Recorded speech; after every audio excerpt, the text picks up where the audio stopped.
these other buttons here and have us go live. Need these books at the top here. Welcome to Discussing Tabletop, everybody. I hope everybody's having a fine Saturday. It is Saturday.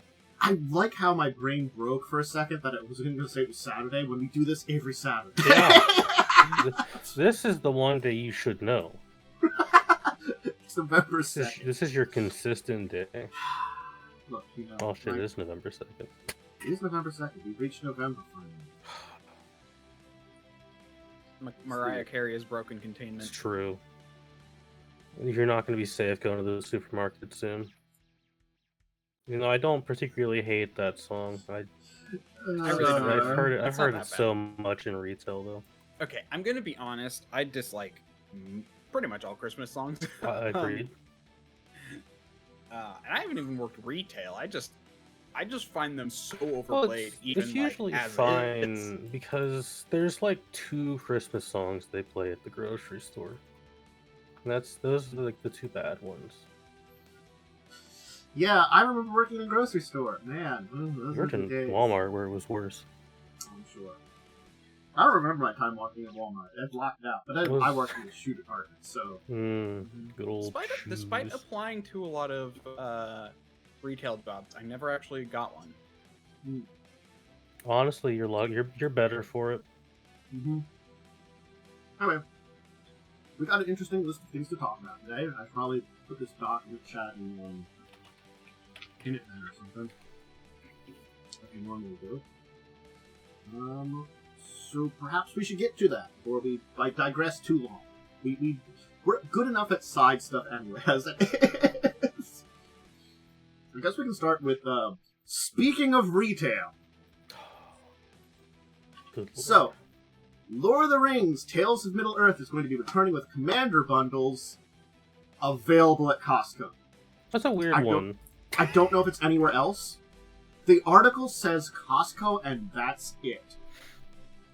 Yeah, I guess maybe just Costco. I think the closest Costco to me is like 40 minutes away. So I don't understand Costco's because it's like they're so exclusive, but they're always so far away. There's so few of them. If you live in like a city proper, you usually have one near you at least. At least on the East Coast. I don't know if they really how far west they go. There's one they're on the West Coast. Wait, there's one like 40 minutes away. Yeah, they're like I've heard they're like the best shopping experience. I've never been in one because the closest one is in Pittsburgh, which is a 40-minute drive from my rural mountain place. I don't know, this is kind of like a weird thing, because I would assume these have to be new printings, unless they ordered a lot of material, which they don't really think that. So I assume it's a reprint. They're probably new prints, yeah. But like reprints of the cards. But yeah, I mean, this is kind of like a weird thing of like, hey, we're reprinting these cards in special promo commander decks. Why Costco? Why Costco of all stores? While supplies last. I guess, you know, if you do it at Costco, you do like kind of shrink the chance of like scalpers buying them all before normal people can get them. That's true. Because Costco is a membership store. Because they just say, 1 Lord of the Rings Tales of Middle-earth commander deck, they don't say which one, 2 set boosters, so and weird. then the promo. What is this? Yeah, but the other thing is, like, do you know, like, I looked at the art here, and, like, the art of one of these things, okay, it does show, like, how that is Riders wrote on deck, I guess, but... I don't know, man. I mean, it could just be This is so weird. Their deal. It's very strange. So it looks. I guess these are just the commander decks reprint. Well, I guess it's a little easier to reprint the commander decks. That's true. Because there's less cards, and I guess they do come with these 4 cards as well. Because basically, I'm assuming what really happened here is, effectively, Wizards likes reprinting something that's popular, And Costco probably paid the licensing fee for reprinting these things. Yeah, what I'll tell you, what probably happened, Wizards took control of Commander and were like, hey, we could reprint Commander decks, make more money. And sometimes it's actually helpful because then it drives down prices. But... Yeah, I mean, because you can play these. Can you use Commander cards in normal now or something? Or am I thinking of was it just Universal Beyond they did that for? Universal Beyond is free in everything now, but like there are definitely some cards you can't use outside of Commander. Yeah, I mean, there's like some very Commander specific cards. I imagine you could use like Frodo. I feel like he's probably fine. Mm-hmm. But yeah, probably outside of that, he was fine to use anyway. But like most of these are not Commander specific cards, at least, but definitely probably work in the various decks they're connected to. I only assume. Maybe I genuinely don't know anything about the Lord of the Rings that I didn't partake in it. I don't know. So this is weird. I know a weird amount with also knowing very little. It's like I know bits and pieces of like my knowledge of Lord of the Rings is so splintered and sporadic that like it's not really worth me ever talking about. There's kind of this weird phenomenon that happens when you grow up in like a Christian community and like around Christians and stuff. It's like you learn about Lord of the Rings for some reason. That is a very Christian book. It's got a lot of Christian themes. Here's the thing I'm going to say about it. I've seen the movies. I saw the old movies. Those old, like, animated ones. Those are good. I have only read The Hobbit. Honestly, as someone who's read all 4 of the main books, I don't count the... Silmarillion. I don't count that one. I don't count anything else in that franchise. If you're going to read one book, it's going to be The Hobbit, because the rest are genuinely kind of painful to read. That's the kind of feeling I got, and that's why I stopped. Like, the Silmarillion is really just, from what I understand, basically just background for the whole Lord of the Rings. It's Tolkien's like world Bible, and I have never liked that it's a thing that was released in public, especially because it was after his death. I would prefer, from a personal standpoint, if all authors did what good old Terry Pratchett did and just destroyed all their unfinished works. That doesn't bother me, honestly. Mostly because I don't like Christopher Tolkien, and he mostly did it to make money. Oh, okay. That's fair. I hate Christopher Tolkien. So, I mean, if you were interested in these decks and didn't get them, this is a new printing of it. Yeah, if you collect these things. Why do people do collect this stuff? Go to Costco, enjoy. Well, you can probably get a cheap hot dog that I guess they're good. That's what people say. Mm-hmm. They're still $1. It's like $1.50. Still $1.50 or something like that. Mm-hmm. How would you two like a free Eberron adventure? I don't actually mind Eberron that much. Eberron, well, it's honestly, I like Eberron. It's sort of free. Yeah, there it is. Gotta love sort of free. So, okay.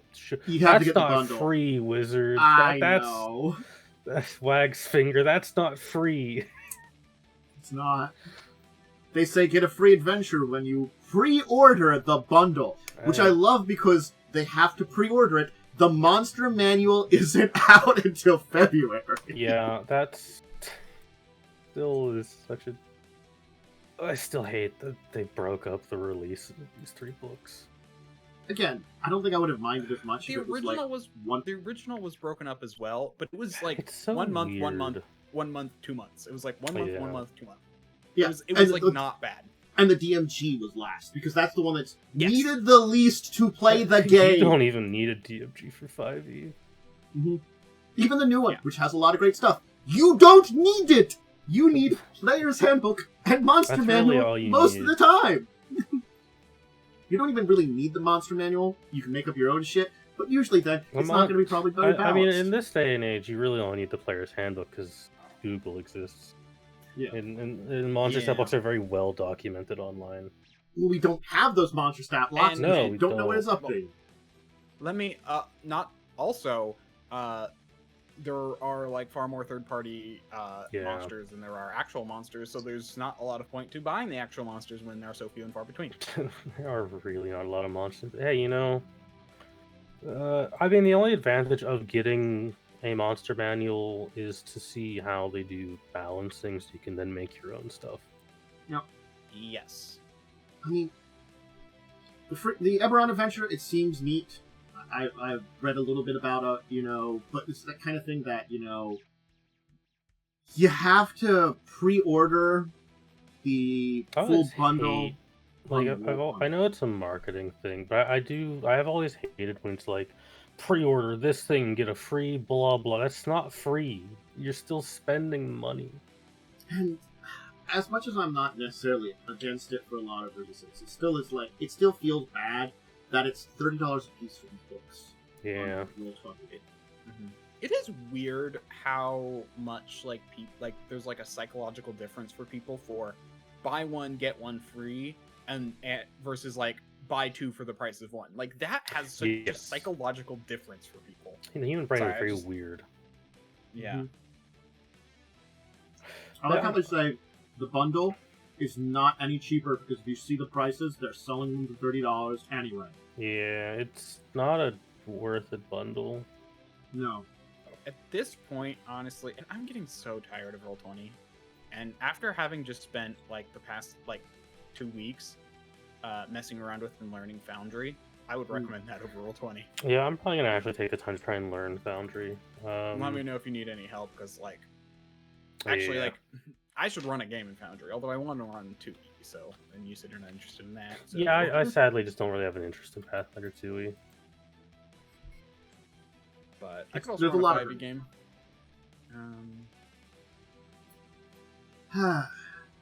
If you are planning on getting these in Roll20, if you want this, I mean, if it's the same price, you might as well just get the bundle. Honestly, but also, hot take, don't fucking buy these books on Roll20. Yeah. I mean, here's the thing: if you use Roll20 excessively, it actually is kind of worth it. If like that is your go-to and you're a GM who does it a lot, I actually think it is worth buying. I'm a proponent of, and I say this all the fucking time, I'm a proponent of always get the physical version because you do not know when something will go down. I agree. It's better to get the physical. But however, it would be cheaper to get all 3 of these books digitally on Roll20 than to get 3 physical books. Yeah. It's all, in my opinion, it's also okay to get something that you can then download. Yeah, absolutely. Well, if you're interested, there it is. You know, that's the best I can say about it. So I love how it's even there. Wait, hold on. This is okay. For a second, I thought this was D&D's actual website, but no, I'm like, are they even calling it 5.5? So we have a Ravenloft novel that's going to be coming out. Heir of Strahd. Didn't we talk about this already? I thought we talked about Dragonlance. I think you talked about Dragonlance one. We did talk about a Dragonlance one, but we also mentioned it. Something about Ravenloft. We might have knew that they were working on it. Maybe. But this is like we got the full information of when it's being released. It's going to be coming out in April. It's I'm not gonna lie. It's basically Curse of Strahd. This cover's got a very sassy D&D party on it. It does have a sassy D&D party. But they're like, follows a group of adventurers arrive in Barovia under mysterious circumstances are summoned to the castle of Ravenloft and dying with Strahd. Yeah. Well, it's the first Ravenloft novel in 17 years. I'm gonna be real. I would genuinely rather experience Curse of Strahd in novel form than ever have to play it a second time. Yeah, okay. I was cover's pretty good. Docket with it. I could have sworn. Maybe. Oh! I know what it is. I think I heard about it separately and talked to a friend about it. And I'm misremembering. The only thing I'll say is there's someone in the comments. These characters should not look as happy as they are to be where they're at. So, they're showing 5 characters. It's a orc wizard, a Drow barbarian, a Tiefling paladin, a Kenku cleric, and a human artificer. Kenku's a weird one. They're acknowledging artificer again. They're acknowledging Kenku exists, which is wild. That's also true. Not going to lie. Oh, yeah. No, this is definitely a link. I feel like this is a link I got from you. I don't remember. Your Ravenloft novel coming in 2025 was. It would have again, been. It might have been about another novel we saw that was. So is this art? I assume this artificer. She's holding. I assume it's a lady. She's holding like some potions. Yeah. Penguin Random House coming out in Penguin Random House. She's described as a sunny human artificer. Good for her. Yeah. She's way too happy to be in Ravenloft. She really is. I don't know. I guess they could do a different kind of story for it, but if we did talk about it, we talked about it back in September. Wait, that actually wasn't that long ago. Yeah. It's good Strahd art, though. Yeah, apparently. I've always liked Strahd as a village. I just kind of like didn't enjoy playing Curse of Strahd as much as I would have liked to. Oh yeah, D&D Strahd Novel was in the docket on... No, that's today. Frick. I was looking at that. We talked about this. I swear. I'm not crazy. Again, we may have mentioned something when I was talking about other D&D, because I think we did talk about Penguin House doing D&D novels. Because I think they're doing a Spelljammer one too, right? Yes. Apparently they're working on Spelljammer, Dragonlance, and Forgotten Realms novels. So, more settings. This is cool. I mean, again, this is neat, and it might be better than, Curse of Strahd. I mean... It's okay. I liked it. Curse of Strahd's got a lot of problems. It is very early. I can't go into it without spoiling the adventure. It's very early 5e, so yeah. they're trying to. So they didn't do a bad job, but they did have some grounds to find. It is still 921 Ravenloft novel. There we go. We did talk about it. It's still one of the better 5th edition adventures. I would argue it's probably like the 3rd best one, which is kind of sad. What are we talking about? I kind of got into an ADD rut. Did you see the Ravenloft novel? I'd have to see what the topic was. If it was God only knows. It was 9/21. I mean, we have more of a better release date now, so I'll do that. Maybe I'll get it. I actually kind of like the D&D novels a fair amount. Yeah. They are. Has this author written other things? Let's look.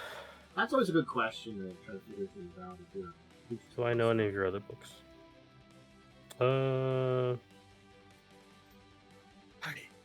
They have written multiple Star Wars books, which I have not read because I am not a Star Wars person. They've written quite a few books. They wrote the Phasma book, which I've heard was well received for Star Wars. Okay. And I can say I did look it up then while you were checking that. We just mentioned that it was coming. We didn't know anything about it. Oh, I know. Anyway, I just got you're just like, oh, we haven't talked about it before. I'm like, I swear. It's like I couldn't remember it because again, there wasn't really much to talk about. It was an interesting concept, but we got a lot more of it. Yeah. All right. Also, I do find it interesting. I do want to say that looking through this, I'm actually kind of happy there's just one human. Far too many things I see that are like, oh, we have one token not human character and the rest are human. Well, you mean you didn't like the very human tiefling from the DC movie? Oh no. I didn't even realize she was a tiefling until I watched the movie. Yep. Hey, let's continue on though. Momo, you got some Warhammer to bring us. I want to discuss Warhammer, mostly not necessarily how 10th edition is, because spoilers, I haven't played Warhammer in a pretty long time. It's been a hot minute. I've missed 2 editions because I'm poor. Mm-hmm. But with Space Marine 2 specifically, getting a lot of people into Warhammer, I do want to kind of talk about how you would get into it. it's just kind of like the current state of things. The fact that Warhammer, it's like now is actually kind of the best time to get into Warhammer because everyone else is getting into it. So you have that new sense of discovery before it goes back to being the the jaded hobby that it used to be, where we're all tired and just mad at Games Workshop constantly. But like for the miniature side, figure out who looks the coolest and buy a codex for that army.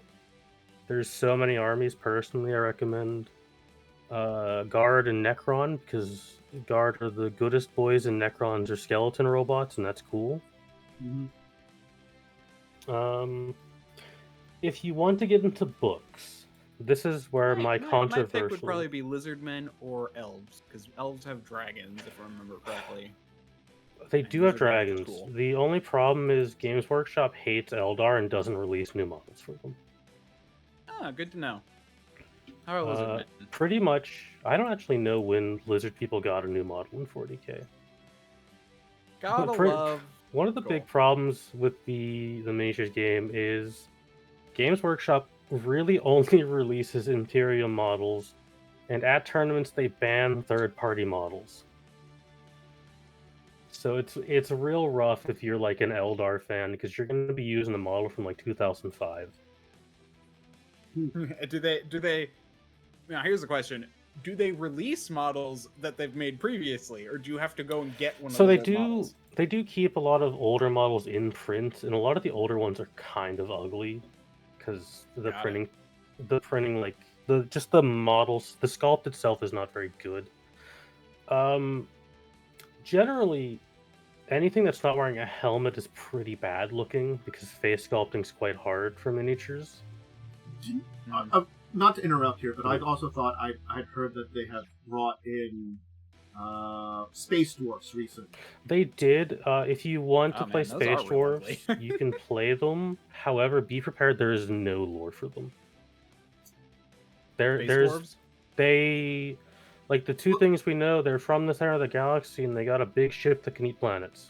And that's kind of all we know about them. Yeah. Again, if you're not the Imperium, you're kind of shafted for lore and good miniatures. Even some of the Imperial miniatures are pretty bad. But I'm going to say a very controversial opinion. If you want to read Warhammer, I know this is where a lot of people do end up starting. You'd be tempted to go into this thing called the Horus Heresy, which is like the big foundational lore for Warhammer. Don't do that. Do not subject yourself to those books. And if you do, only read the first 4 books, because there are 64 of them. Most of them are pretty bad. And really, if you really want to pick a character you like and then follow their books, there is a flowchart that exists on the wide web. I will post it in chat. Post it in Tantus's Discord. I'm gonna post it in the tabletop discussing tabletop chat room. The flowchart is. I've had several friends be like, I want to get into Warhammer, and I looked up what books to read, and then I saw this flowchart and didn't want to do it. See, personally though, if I were to get into the lore, I kind of be more interested in Warhammer Fantasy, personally. Yeah, the problem with Fantasy is they kind of blew up the old setting and just made a new one. And I've heard it's also worse. It is a little bit worse. There's also not as much lore for Age of Sigmar. Because it's newer and they're still writing the world out. I don't know a lot about Warhammer Fantasy. This is going to come to a shocker. Someone who plays way too much D&D. I don't actually like fantasy that much. That's fair. I vastly prefer sci-fi, personally. But I like both equally. That's fair. What I dislike is like modern or alternate modern type stuff. Things that are like really close to modern. That's where I get meh. I know Warhammer Fantasy consistently has the better video games. than 40k does. Because 40k, I'll talk about 40k in the deeper discussion, because oh boy. But yeah, like the Horus Heresy is cool. I would not get into Warhammer on the Horus Heresy. What I would recommend, there is a couple of good like you could read some of the Space Marine chapter books that are very good. I do always recommend reading the Night Lord books or the Blood Angel books. Any of the Warhammer crime books are really good because they're just crime dramas set in Warhammer 40k. Although I will put an addendum on that. There are a couple, one of which is called Flesh and Steel, which I'm reading at the moment. If you are adverse to gore, I would recommend avoiding Flesh and Steel, because there is a couple of scenes where they go into detail of how servitors are made and how generally like Adeptus Mechanicus is made, and it's very graphic. So just a general warning on that. It's like I'm not gonna say much. It describes a human meat factory basically for servitors. It's pretty bad. Which one was a little this? rough. Said? What's up? What was this? What that year? This book is called Flesh and Steel. It is a crime book set in the Warhammer 40k universe. Cool. Also, I noticed on here there's a bunch of audio dramas. Yeah, they do a lot of audio dramas. The audio dramas are also like genuinely really good. They're very well produced. This is the catch-22 with Games Workshop. They release a lot of stuff. Most of it's bad, but the stuff that's good is really good. It's a weird juxtaposition. It's very strange because Games Workshop has such like a tight noose around how you can write 40k, but they do not care about quality, which is very strange. That does sound like a weird juxtaposition. Yeah, I wish they would like kind of loosen their grip a little bit and let some more interesting stories come through, but I mean, at the end of the day, people just want to read about Space Marines killing things. They want to read about shooty dude with gun shooting aliens. Yeah. Yeah. This guy's cool. He's got power armor. He just punched a dude's face off. He's the coolest guy. I feel like that's the one thing that always bothered me about 40k is I want to know what the aliens. Like I know how like Hive worlds work and blah blah blah. And Inquisition, but it's like I don't talk about the aliens very much. For Inquisition, I would recommend the Eisenhorn trilogy, which is another crime book, but it follows an Inquisitor named Eisenhorn. It's a very good trilogy of books. For alien stuff, there's a really good Necron book called The Infinite and the Divine, which is basically just two really old robots bickering for a bunch of chapters. It's very funny. It's a very good book. I think it's getting a special edition soon. The book down. It's because I'm adding. It's because I'm adding things to my wish list in Audible. Fair. Yeah, that is actually how I'd recommend experiencing 40k books, because 40k has a lot of very hard to pronounce words in it. It's very fake Latin.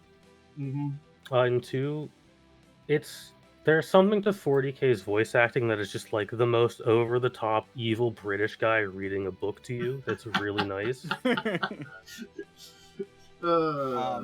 Now that actually reminds me of I listened to an audiobook for that was just the incomplete collection of Lovecraft, and my favorite part was that they did do a chapter at the end which is literally just bloopers, and it was hilarious. Like it was just like there's yeah, like 40k is so many really difficult names and words to say. I'm almost certain in half of these audiobooks they are saying them wrong. Because there's some names I look at, I don't know how you would begin to pronounce that. Especially for like chaos stuff. Yeah, it's like you use the pronunciation of chaos stuff, and I'm like, ha! That's spelled like that. Yeah, this is someone just hit their keyboard with a hammer. It's really funny because like when I'm reading stuff, it's so weird. Unless I'm like reading it out loud, like on a stream or something. I have this thing where my brain doesn't even try to pronounce it. I just I get that so insert much. the word like shape into my brain, and that's it. It's real rough. Well, sounds like fun. Is there anything else you want to add for 40K Adventures? Yeah, if you want to get into like video games, you can just open up Steam, type in the word Warhammer, and you get like 13 pages of games. Just a fair warning, most of those games are bad, but I would recommend Space Marine 1 and 2. Those are really good. Mechanicus, really good game. Chaos Gate, another really good game. I like Total War Warhammer. That's a good one too. I'm not familiar with a lot of the fantasy side of things. Blood Bowl is an amazing game that I love and hate. Actually, that is great. I love and hate Blood Bowl so much. The best part is it actually originally was just a fan game that wasn't like it was like using, and then they actually like Blood Bowl 2, they actually like paid them to make it. Oh, I do have like a legitimate this is gonna sound like a joke, but there is an orc book, and there are not many orc books for Warhammer because orcs are very dumb and silly. This is why it's gonna sound like a joke. The title of the book is Da Big Daka. It's genuinely a really good book that gives you a lot of insight into what orcs are, but it has a really dumb name. Orcs. And of course, shout out Play. I gotta look up the name because I might get it wrong.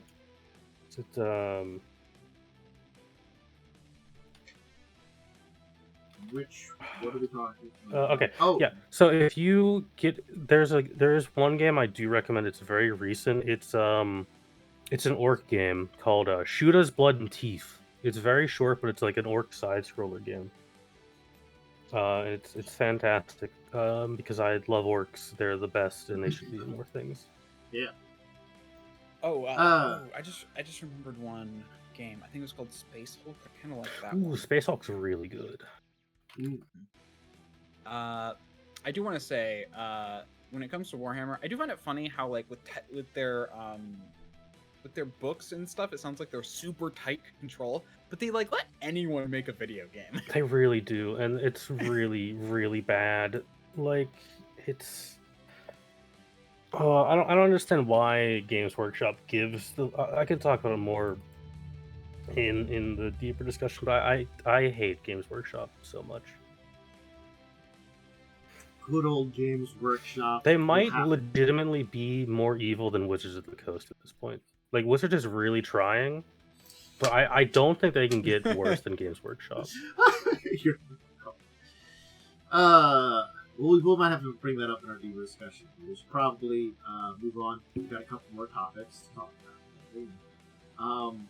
Well, apparently this is a very fun one because the people that do Morkborg, Cyborg, and Pyreborg now have Mork.org, which is their game but set in an office. Alright, fair enough. It's an entirely horrifying game set inside a terribly dull office block. Endless meetings, beast-possessed photocopiers, the mandatory reading of a 200-page binder from Human Resources. Plus a side note, tomorrow's Casual Friday, so that's nice. Nice. This is just them being silly. I'm not gonna lie, it really is. It's the people that do all the Morkborg and the similar game stuff, just doing something really, really silly.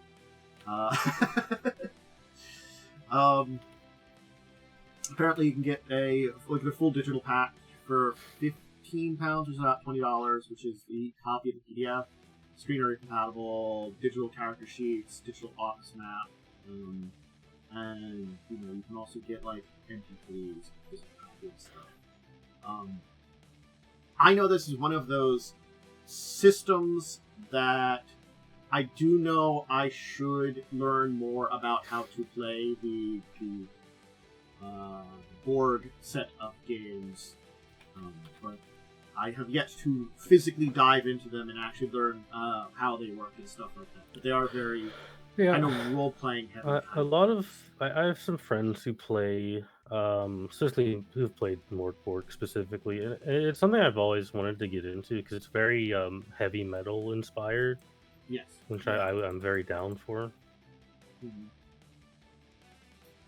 Yeah, it's definitely something that I can definitely, from my knowledge, recommend if you're interested in this type of thing to check it out. And this one might be a fun one to check out, just as a little bit of a silliness on top of the silliness that they already have. This weird, like, the heavy metal inspired, cybernetics, fantasy, pirates. Now you can hang out in heavy metal in an office. I guess that's not really the best way to say it. Fair. I don't speak English good usually. No, you don't. I don't. Anyway, that's something to check out. It's funded. So here's another one that's funded that we can talk about briefly. It's up on Kickstarter, and that's did you ever wanted to play a murder mystery board game set in Star Trek, or an escape room on a ghost ship in Star Trek? I technically haven't. The murder mystery sounds interesting, but They've definitely done those. They've done this type of. Well, I guess yes, in the type of games they've done the types of. These type of games exist, and they have done that stuff in there. So basically, like there's a Star Trek Picard one, which is really just set off, I think, after Star Trek Picard, or around that time with the Murder on the Titan or something, or around that time, and they explore a ghost ship escape room that they're putting around their strange new worlds. So they're using the modern-ish Star Trek. The current shows, which I think is fine. I mean, they always do that. Yeah. It's not my preferred era of Star Trek, but like Strange New World was alright. Yeah. I've heard Lower Decks is pretty good. Lower Decks is good. Picard's kind of bad. The last season was better, but it wasn't like it doesn't make up for the first. With the last season of Picard. It doesn't make up for it. I'm not saying it's still not. It's not as bad as the first two seasons. It's sort of like they got better, but that's when they ended it. And even then, were they good enough? I don't know. Oh, maybe. I mean, it's alright. So apparently the murder mystery is $38, just when you get that. The escape room is $58, and you get both of them for $88. You're ordering them through there. They give some information on the various elements for each of the games. We want to look into it in the Kickstarter. I mean, again, you were right, Worm. These type of things do exist in Star Trek to a degree. Maybe not like directly. Probably how a murder mystery board game plays out, or an escape room board game plays out. You're not going to be quite like that. But those kind of things of like we have to escape from something, or we have to solve the murder, do exist in Star Trek. We don't. Beyond maybe like in something like if you're doing the Star Trek Adventures role-playing game, you probably don't get that a lot outside of the episodes. So I definitely don't see like I don't know enough about the novels and video games. Whenever we get them, video games are they're also man. I don't think there's a good Star Trek video game. The only Star Trek video game I can think of is like this mobile one that I've seen ads for, that it's just like, oh, fighting ships. I know the MMO used to be good. I don't know if it's good anymore. I think the MMO was the MMO. I remember. I have heard that one was good, but again, I haven't heard about it lately, so I can't answer that either. And I mean, there were some like old Star Trek video games that were okay, but it's sort of like they're okay from the era they're in. Like if you're going like NES or Super Nintendo, yeah, they're okay back then because you're comparing it to NES, Super NES era. Apparently, just like 4 months ago, a Telltale-like game for Star Trek was released. Interesting. That's actually how it advertised itself as like former members of Telltale Games. Fair. I haven't heard of it, so I don't know. It's sort of like if you don't hear about it, you don't. Give me the Star Trek Resurgence. Give me the Star Trek fighting game. That's the one I want. Gosh, what is this? Sorry, I just searched Star Trek into Steam. Oh god. And it's a Star Trek fighting game, I think. Bet Worf gets his ass kicked by everything in that. He sucks. Plastic barrels keep falling on him. Dude, Worf is the worst. Why do they keep making him the security guy? He just gets beat by everyone. That's because, like, when they first showed him, he's like supposed to be really constantly good. And then they have to be like, well, it's got to be more powerful than Worf. We've already proven him to be great and powerful. Right. You know, I'm like, but that doesn't work because you don't see him as that. Dumbass. Apparently, Ubisoft made a Star Trek game. Bet it sucks. Doesn't surprise me. What was I gonna say? I do like it just because I followed a podcast that's been doing a lot of like old Star Trek and stuff, and just sometimes when you understand the amount of times that like, here's the problem: Worf constantly is warning everybody, and they all ignore him, and the amount of Worf eye rolls for like, you know, we should raise the shields. No, we can't raise the shields yet. We have to know what's going on. Eye roll. Something goes wrong. Okay, there's actually a surprising number of Star Trek video games. Pretty much all of them have mixed reviews. So yeah. Man, it's like Warhammer. It's just like Warhammer. There's probably a few okay ones out there, and there's just a lot of So, for Halloween, Modiphius offered us 3 free adventures. 2 of them for Octon Cthulhu. Where did that look? That. Go next to me. Here's the other second one for Octon Cthulhu, which is actually Halloween themed, and also a spooky Fallout Miniatures rules package. Ooh. Along with it. So we got I'm guessing Containment Breach probably makes you feel very SCP or something, but it's also Octon Cthulhu, so it's, you know, World War II era. Halloween Horrors. Okay, is probably like creatures and stuff that goes along with Containment Breach. So I'm assuming Containment Breach is the adventure. Yeah, I'd assume so. More horrors. And then, of course, we've got the spooky miniatures related stuff where it does some miniatures. Terrifying denizens to your Fallout miniatures. I mean, Fallout's got some pretty spooky stuff in. It's one of those things. Is like the veneer of Fallout really drops a lot of the spookiness, but it's like there's a lot of really horrible things going on. Fucking centaur. That thing's a sentient person in pain constantly. Yeah. I mean, like, there's so many horrific screams at you when it fucks. It's like the amount of times you run across stuff that's just like, it's a pile of skulls. That's fine. You know, it's the thing is, like, you got this kind of funny veneer of, like, the 1950s, and like, we've survived the apocalypse. We're fine. And you're not being disturbed by, like, you know, like, that's a throne of skulls. That happens. Hey, man. I'm gonna shoot these raiders. Take one wrong step and you're a horrible mutant. Yeah.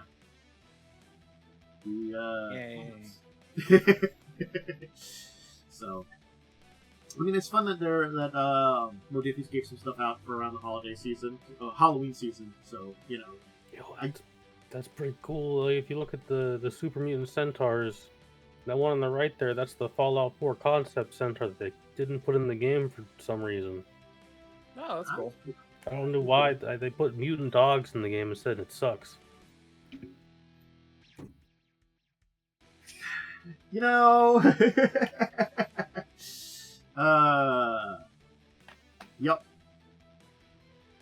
You know, there was choices involved. Oh man, it's the game. It's a game.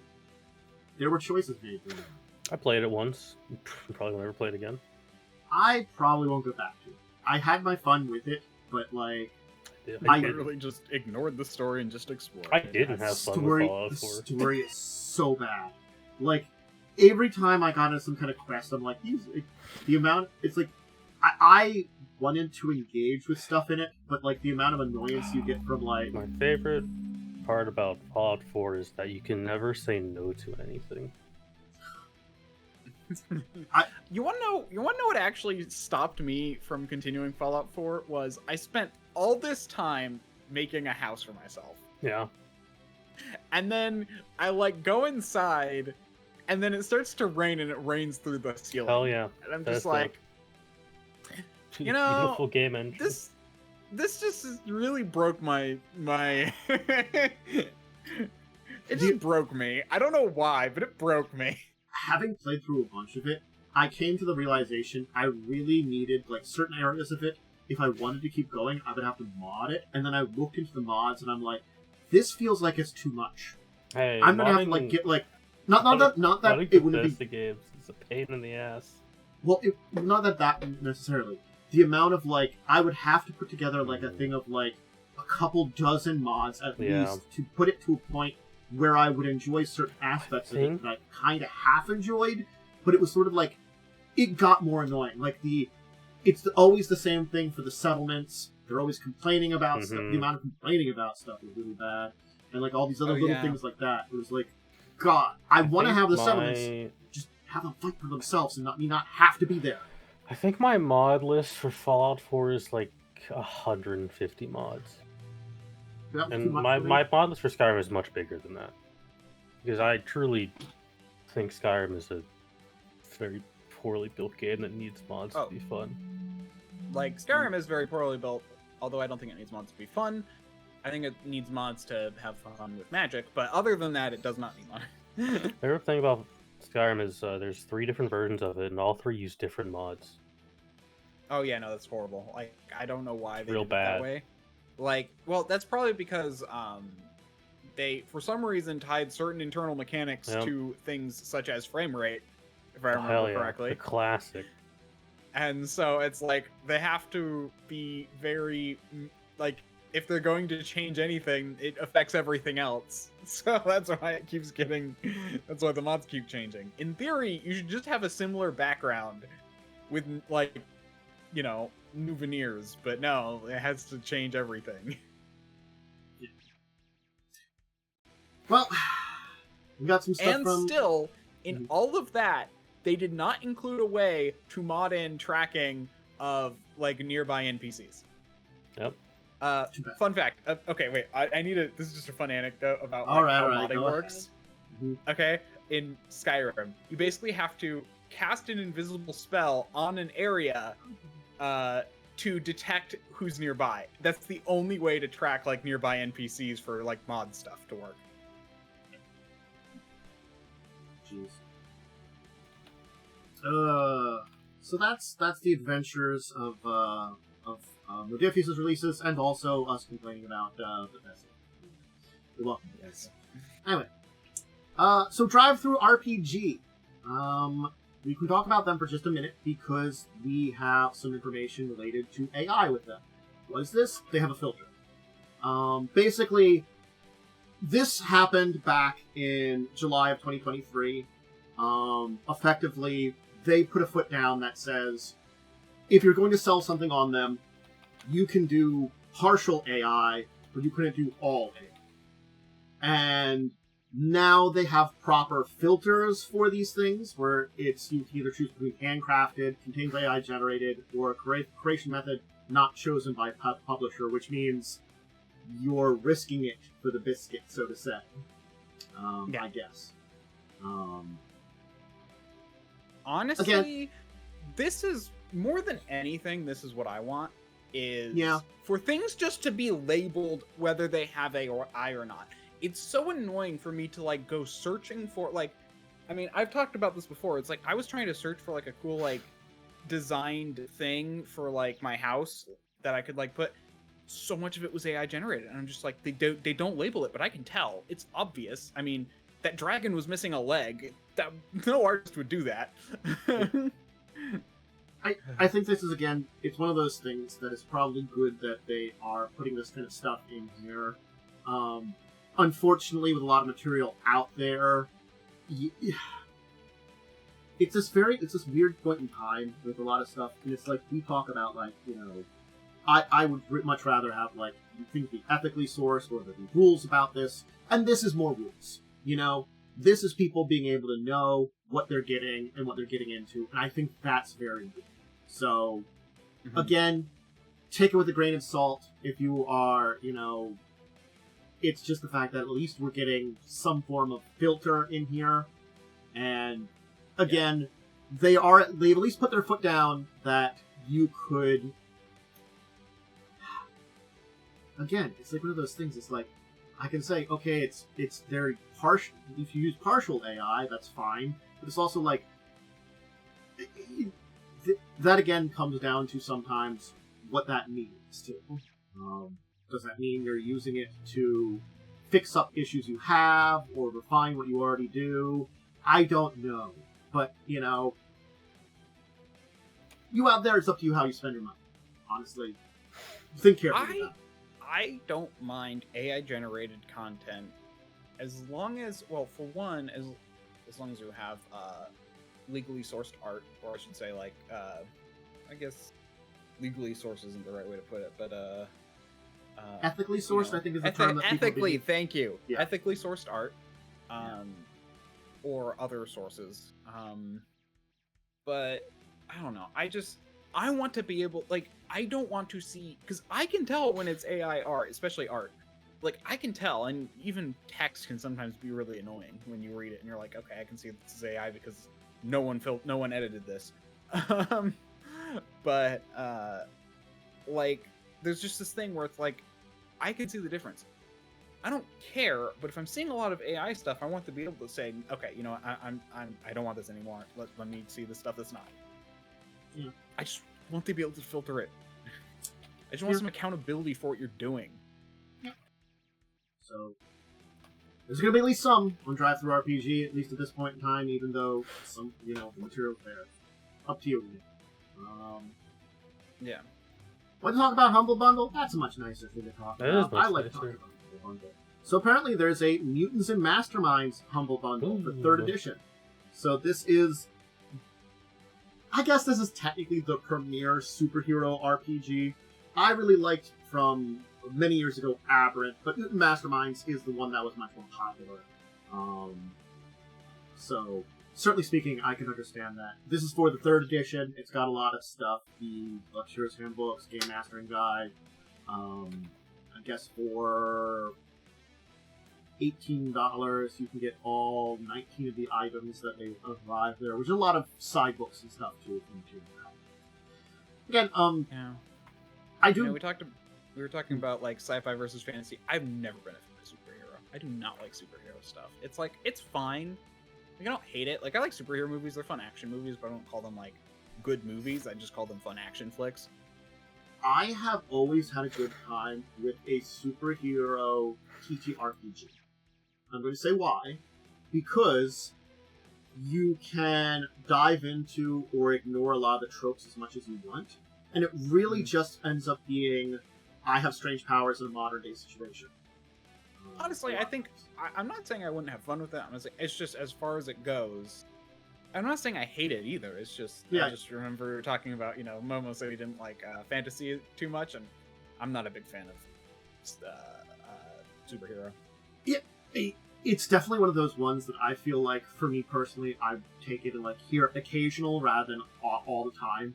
But again, like you tell me you have an interesting idea for a game, and I'd be willing to play it and try it out sometimes.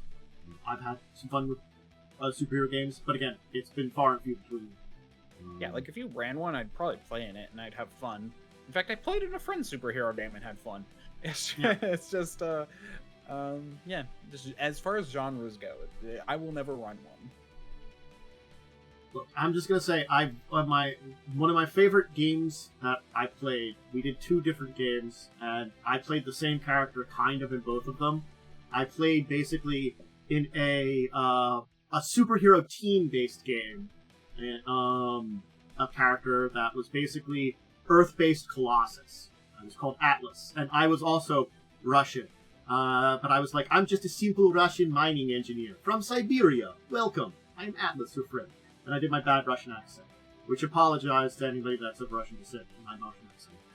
Anyway, and then we did a high school version of it that was like before superheroes came to the public, so we were much younger. And I was doing, early days of, it was Atlas when he was an exchange student to California.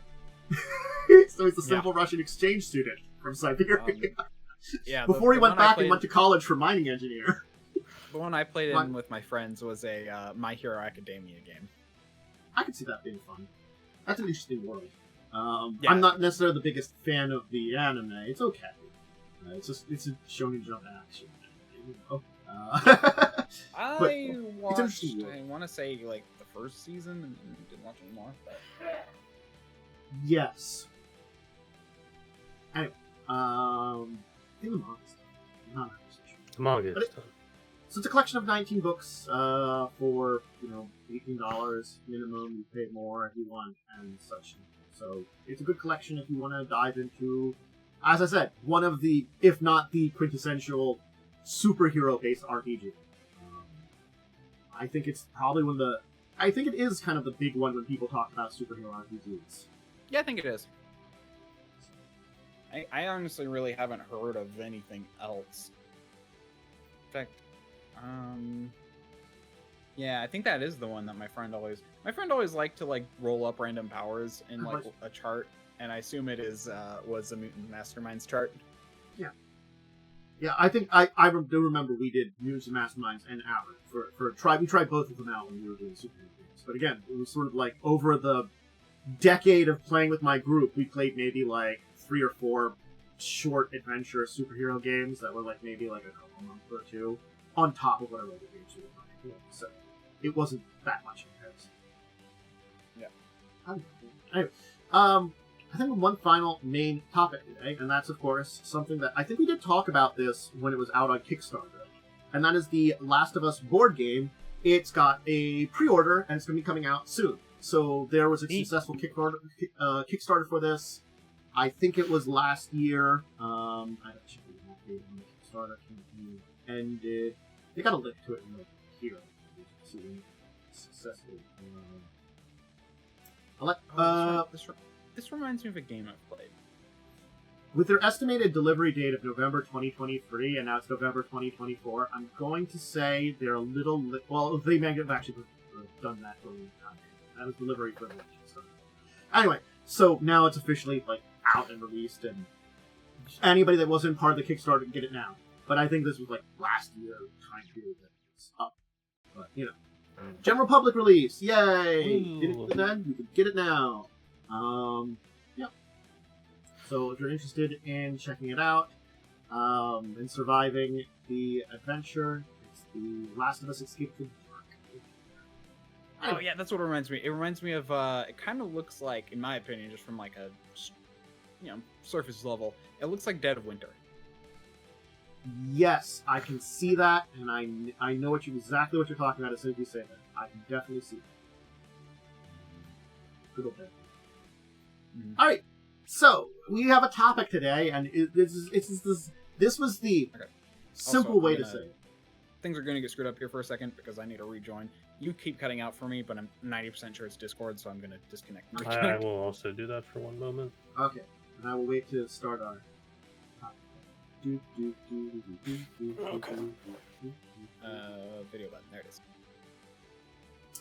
How's that sound? Honestly, we'll find out. Yeah. Okay. I still sound good on mine. Yeah, still sound good on mine. Cool. Yeah, you were fine. Like, I was listening to you the whole time, and you sounded fine, which is why I knew it was Discord. Okay. So this is the very, maybe it's a little crass, but it describes it, product vomit as a topic. Because there are a couple of games that we have a lot of vomit for. Certainly speaking, we've seen a lot more of it in Magic the Gathering, but as, Momo's brought up, Warhammer has a lot of that too. So it's not something that you can not have a lot of just the, here's an intensive amount of products that are coming. Mm-hmm. So,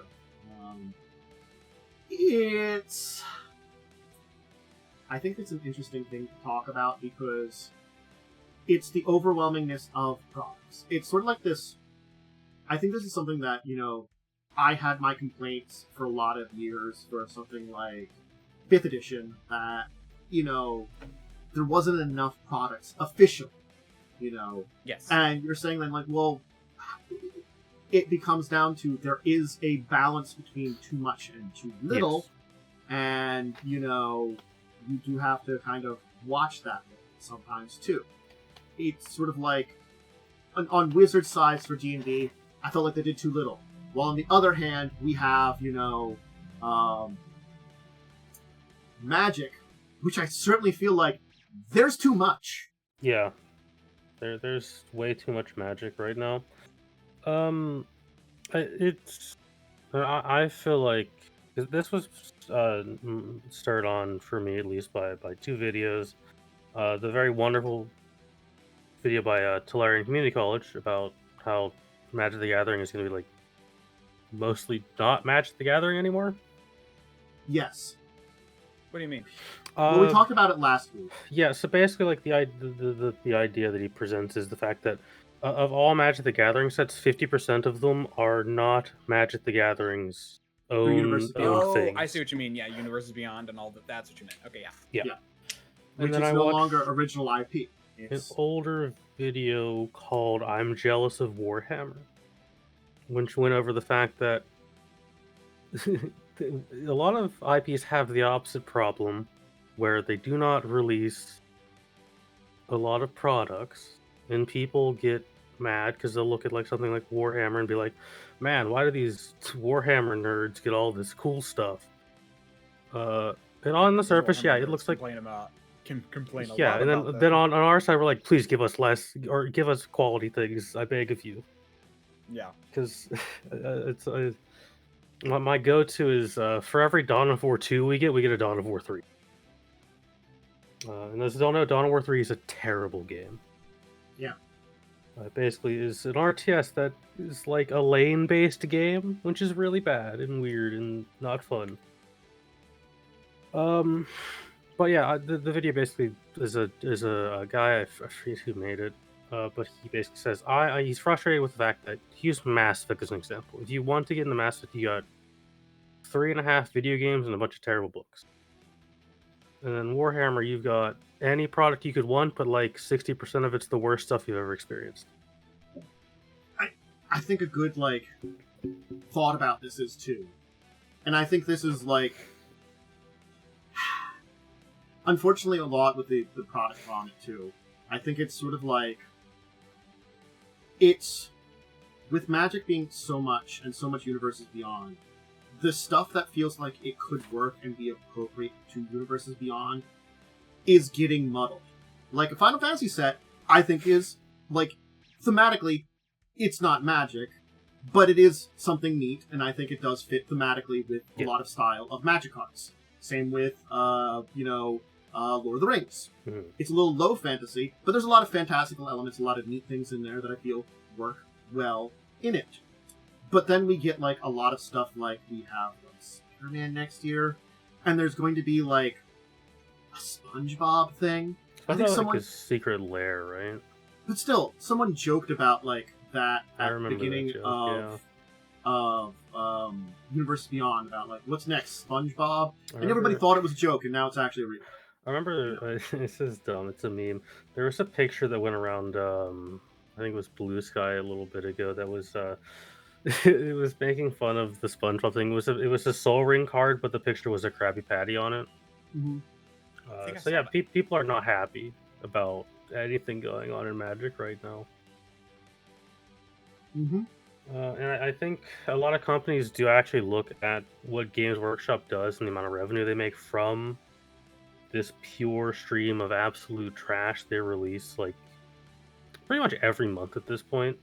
And you're like, man, people buy this. We could be doing this. We could be making this amount of money. And it sucks. It really does. Kind of reminds me about a psychological a concept. I forget what this is actually named, but it's the best way to keep people coming back for you is to mix abuse and love. Yeah. It's I think that's why this works, is because it's basically just all some of them are good. It is really what it is. When you buy a Warhammer product, it's like a 50-50. Is this going to be good, or is it going to be something I refund later? Yeah. I think it's kind of almost a little similar for when it comes to Magic products, at least nowadays, is that we're getting so many different products that there are a lot of them that are they're also so lazy. These are some great products.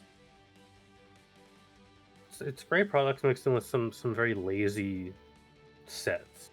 Yeah, unfortunately.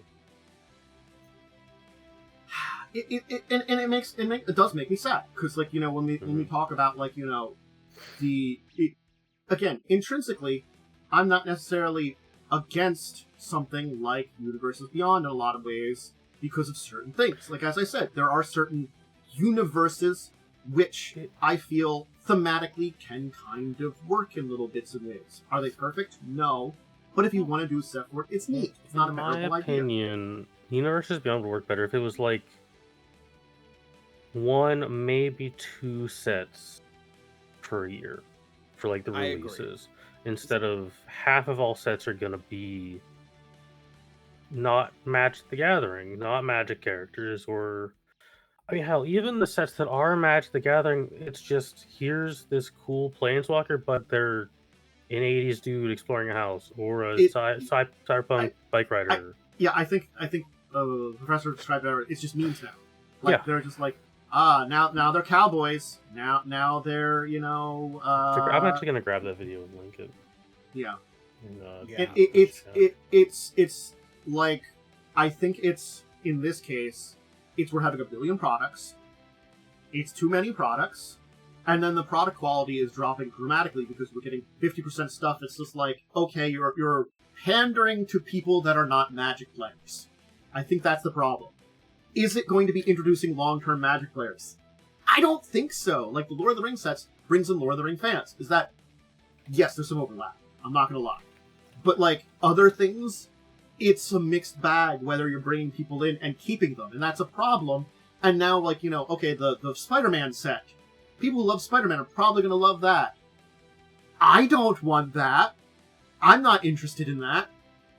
That's not something that I want for Magic cards. Now they're going to be legal and everything, so it doesn't matter if if I'm playing you with it, I'm playing you with it. And granted, I'm. It's that weird thing of, like, if there's something really good in there, and I didn't get it, do I sacrifice my own? Yeah, that really is the problem. Is like, if the Spider-Man set has some really good cards in it, but then like the original set doesn't have a lot of good cards in it, like that just doesn't feel good. Yeah. And that's like the thing is just like, in no world am I gonna buy a Spider-Man Magic the Gathering set. I don't really like Spider-Man or superheroes that much.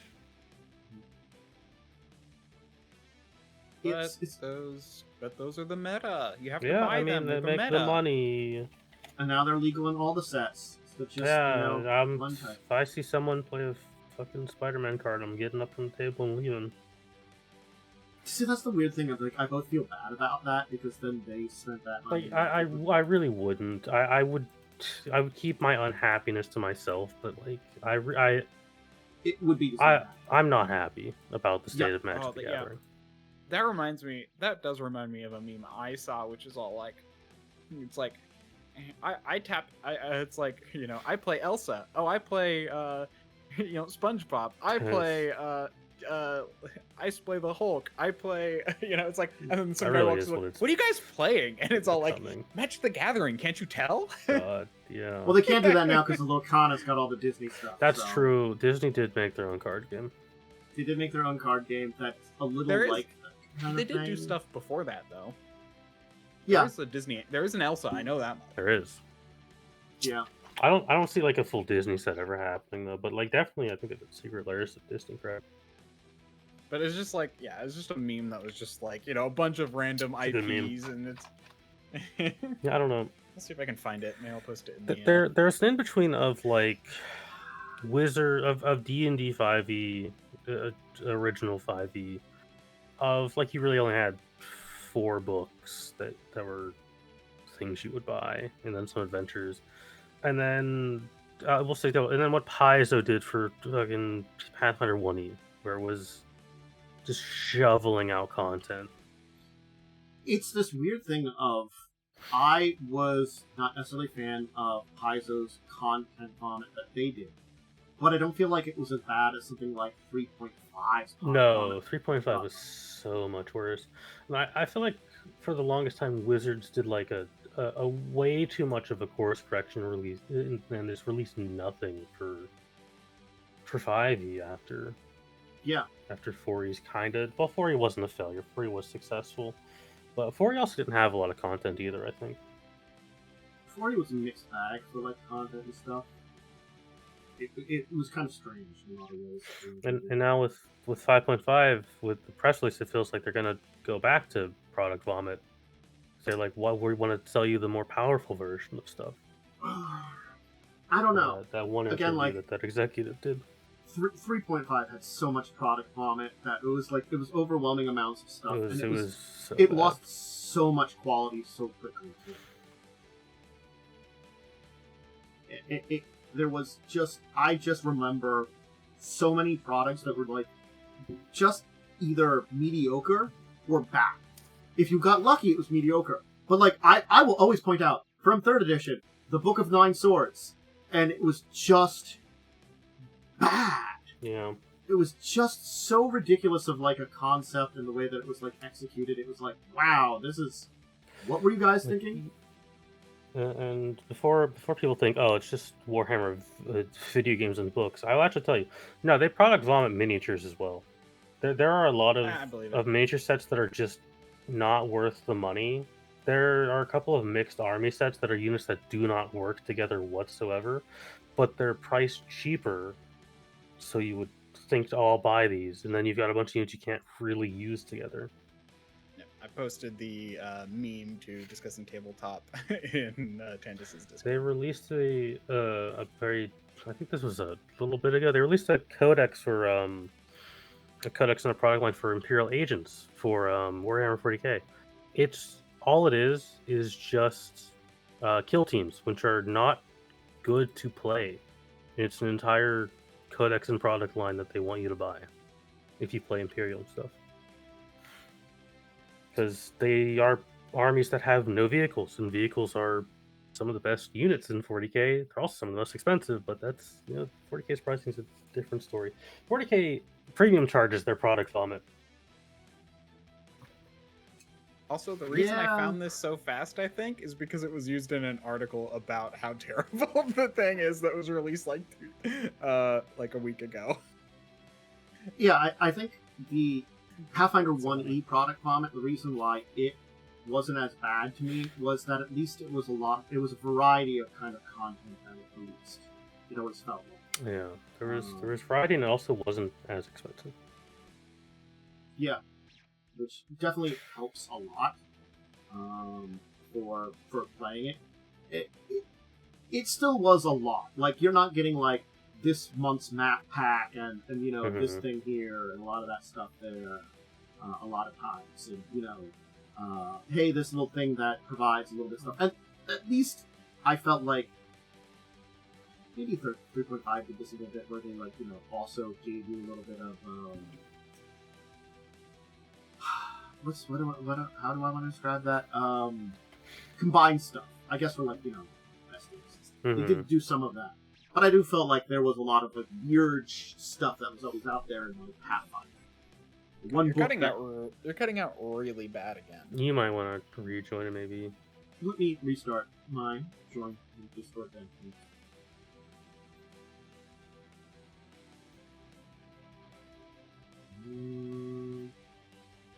Yeah, it's definitely Discord because again, your stream's been fine. It's just we'll see. Better. And I haven't heard anything from either of you. Both of you have been sounding fine. So I haven't heard. Yeah, I don't know. It's very Discord's strange. just weird sometimes. Discord. But I feel like I don't know much about 3.5 stuff. I didn't play a lot of 3.5. But I played a lot of Pathfinder, and 50 to 70% of the Pathfinder stuff they've released, book-wise for 1E, is not good. It's just bad mechanically in every possible way. I think a they at lot least of put a lot more thought into their 2E stuff. 2E has its product vomit, but it's better made.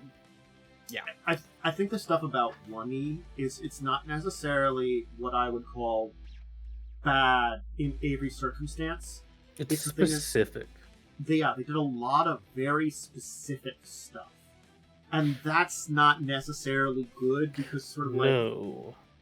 Well, in this one circumstance, we've got this thing here that you can kind of go along with. It's a great idea.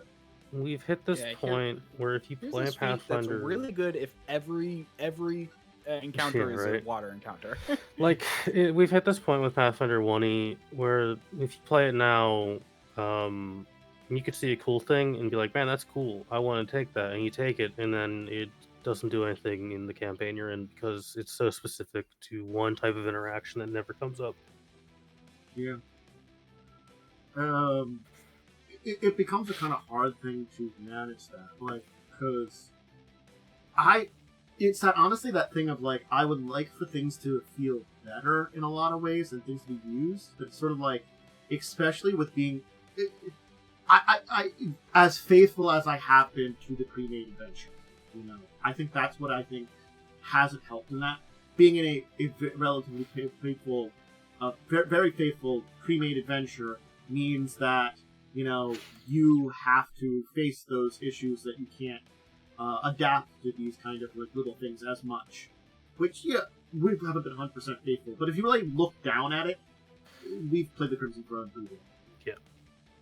At most, it's just... You always need to include extra stuff for players. And then we did cut a lot of stuff, though. Yeah. Again, I don't think it's necessarily like... bad like restructured things to make them not in a terrible progression. Yes. And actually explain what's going where. It's just some, like, you know, early RPG story writing that just needed some aspects. Yeah. I think it's just the thing that, like, this topic, and when we kind of mention it and look at it, it's just the fact that there's plenty of stuff that you can just get overwhelmed a lot of times. You know, it's the overwhelming, there's too much stuff to buy, too much stuff to see. It's just being overwhelmed. I think that's what the idea of Product Vomit really is I'm overwhelmed by all of this. It's too much.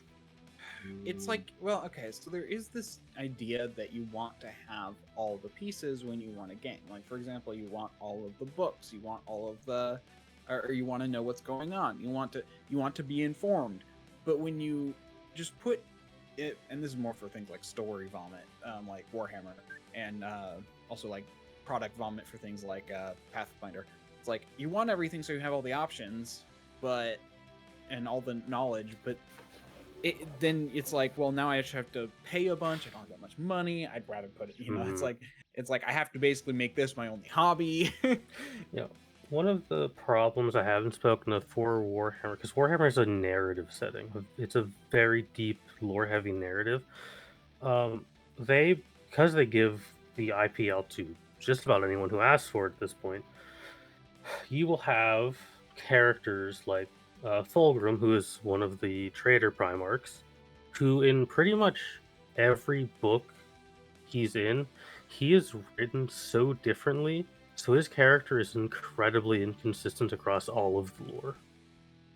And you have that with like pretty much every major character, because they're just written so differently throughout every book that it's like, all right, well, in this book he's a super brave, honorable dude, but in this other book he's kind of like a backstabbing asshole. And then in this book it says he's fought in this battle, but in this book he wasn't in that battle. And when you actually try to look into the lore, it gets really confusing for a lot of things when you give your IPL. It makes so much stuff every year. It reminds me of a story I heard from Warhammer about a demon called Mala, or Molly, or something like that. Yeah, Malal. It's Malal. Oh, this guy. Yeah, apparently he was like, everyone loved him, but like because he was like a character. Yeah, but because he was like a character in a specific book, there were some legal issues with continuing using him, but everyone loved him. They reintroduced him as an entity called Malice, who's now been removed from the game again. Yeah, because when they tried to make it their own, they ruined it. Yeah. There's a lot of that in 40k. If you actually like there's just so much inconsistency because there's so much stuff written in various books, games, codex entries. It gets hard to know what's actually canon, and then you have another issue where Games Workshop will this is a good example. In before 8th edition Warhammer, they had a thing where during a very important battle called the Battle of Cadia, they basically said, hey, you can submit your battles to us and we will determine and you use this data to build the canon, which is cool. But they did that, and then a couple of editions later, they threw that out and retconned everything, which kind of sucks. Yeah. Granted, what we got after 8th edition, when Cadia explodes, is pretty cool, but it really sucks for those people who built their narrative and got to say, man, my little battle that I did with my nerd friend, that was canon, that happened. Yep. And it just kind of sucks. Yeah. Yeah. I think it's that thing that story, worlds, and this concept of product development are all intrinsically linked together. Because when you have too much stuff, you kind of mull down and water down a lot of times things like story of your world and story of your games and stuff like that. Or like, you can find those inconsistencies, and I think that's an important thing to kind of like, well, there are some pretty big inconsistencies and stuff here too. And now, like going between editions, updating things for modern age, that stuff can change this entire thing too. I'm not going to, lie about that. That's very true. But yeah, for people that are fans, I think that's where this kind of comes into the, they want to be happy about what you're offering them and want to engage with it as much as possible. And if that means allowing them to without, punishing them. And I feel sometimes when, like, as you said, it's that combination of loving the lore, loving the pieces. Like, for Magic, yeah, people love the cards. People like... I like collecting the cards. I haven't collected Magic cards in forever because they got to this point in time where I'm like, I can't do this anymore. Yeah, that's where I hit with Warhammer. There's something I want to say about both Warhammer and Magic, but we can get to that in a little bit when your thought is finished. There was this short period where I could be like, I could reasonably, it's not only like reasonably afford, it's reasonably afford, and then reasonably like be able to get, everything, all the products and enjoy them and all that kind of stuff, and I haven't felt like I could do that in some time. Now, granted, I basically, at the beginning of it, kind of was like, you know what, Universe Beyond, or not Universe Beyond, Secret Layers, you're out. But the fact is, sort of like, there's that part of me that, was always like, man, I guess I can't, If I was a collector. My collector, cool. I would love to get these, like, cards that I can't get that are unique. Well, yeah, it kind of sucks. They're in premium sets, which are actually relatively expensive to get, and you sell 1 billion of them in a year.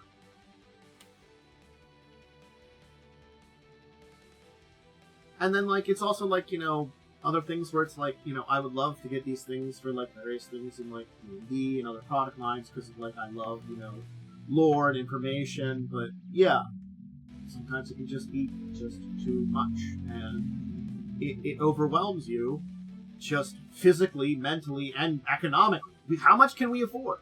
God. I think that's the part of product development we haven't talked about. I brought it up briefly, but yeah. I think you brought up it briefly. The things about Warhammer is And two, I guess a lesser degree Magic, but Magic doesn't really have a story these days. They kind of like have individual set stories. They don't really have an overarching thing anymore. With Warhammer, it's a franchise built in reverse. And what I mean by this is they gave you the little plastic man who looks really cool, and you fall in love with that little plastic guy. And then they release a billion things to tell you how cool that one plastic dude you have is, and he's like the coolest guy in the universe, and you can't like read it all, you can't play it all, you can't afford it all. And that, now imagine that, but for every named miniature in the game. Yeah. Yep. I'm kind of glad I'm not in a fandom like that. I'm trying to think if I was. In a weird. I'm trying to think, because I know there was something where I felt like it was just too much to keep up with in the past. I mean, I know Yu-Gi-Oh was that way. Oh, Yu-Gi-Oh is one of those bad ones, yeah. I think any CCG can be pretty bad. Yeah, but it's like it was kind of like this thing where like literally like one of the more recent like high tier cards I happened to get like a foil one in a pack, and it was awesome. And it was, I started making a deck around it. It was like my linchpin. Literally like probably like 6 months later, they come out with like a just a deck based entirely around that thing, where that thing's not even the best monster. It's like a new monster is in that pack, and it's better than the brand new good monster that they had before. Actually, that was a big problem with Yu-Gi-Oh! Is they always like topped themselves, which has made it like you need to keep advancing to actually maintain the meta, which is kind of dumb. I know that I think Yu-Gi-Oh! Has a lot of power creep issues. Yeah, Yu-Gi-Oh! Has a lot of power creep issues, and you kind of have reached a point where, and they tried to get around that by introducing a new mechanic, where it's like, oh, well, now it won't be good if you use this new mechanic, and that just really has only made the game so complicated. Yeah. I'll use a good example for Warhammer, and I'm gonna say his name correctly for once. I'm not gonna say his name is a meme, because secretly we all hate this guy in the fandom. There's a man named, and his name is really dumb, Rabute Gilliman in Warhammer. His name is very stupid. We make fun of him a lot. He's one of the most important characters at the moment. It sucks if you're a fan of him in the Ultramarines, because every piece of Warhammer media that comes out features the fucking Ultramarines, because they are the like box art character for Warhammer. Yeah. You like cannot buy all of the lore for these guys because there's just too much of it. It's a very interesting place to be in for that kind of side of things. It's sort of like, I certainly it's one of those weird things. It's like the first time I kind of sort of knew about, Warhammer and stuff, you get into, that's what you see first. The Ultramarines. See the big blue guys. The big blue guys. And it takes you so much to be like, well, there's a lot of different types of guys in armor. That's kind of neat. And then some of those guys have no lore written about them. Yeah. Especially because everything got kind of... I feel like when I see like basic lore for 30k kind of time period for the Horus Heresy, everything makes sense. Like, you can watch lore, like, oh, here's all the different Primarchs, here's the ones that went traitor, and then you get to like nowadays, well, everything just split up and kind of melded and went all different directions, and there's all these like successor chapters that we have like 97 different ones. Like, so oh, sorry, I'll let you finish. So it's sort of like, well, now there's like 97 different guys here. Don't worry about it. Here's the coolest thing about Warhammer. Do you want to know what of the 20 Primarchs has the least lore? These are the most important characters. Do you want to guess who has the least amount of lore? Horus. The guy who has all of the heresy books. He has legitimately the least amount of lore because he doesn't matter. The only thing that matters is he does the heresy. That's the only reason he exists. Does that include the quotations lost Primarchs, though, too? Well, they're not real. there's functionally no lore written about the 2nd and 11th Primarch because the Games Workshop did a cool thing where they're like, these two aren't going to have any lore because these are the two you can make for your armies. And they're like, oh wait, we don't want to do that anymore because that was dumb. So the 2nd and 11th Primarchs just don't exist. They're lost. How were they lost? They did something so terrible that they were mind wiped from history. Something worse than what Horus did. What does that mean? I don't fucking know. Yeah, like probably some other things. Like the problem is, I feel like the things I've had product vomit experience with is video game related. Yeah, video games are a bad one. What's funny is I would consider, because like games being released once a year for video game industry is product vomit. Yeah. Oh god, Call of Duty. Jesus. Call of Duty and Pokemon. Pokemon was basically being released every year. Pretty much a yearly game now. Assassin's Creed too. Pokemon's pretty yearly. Assassin's. I think the thing is, these are games that I liked originally, but have gotten tired of because. I mean, I will say I still like Call of Duty, even if it is a yearly release. There's some good ones that come out, and then there's some of the worst shit you've ever played. I played the mobile one for probably about a year and then stopped. I played a lot of Warzone, and I had to stop because it was making me toxic. I played a little bit of Warzone, but I played with some people, and then those people, I didn't have a chance to play with them, so I just didn't play anymore. That's fair. So like, well, that was that.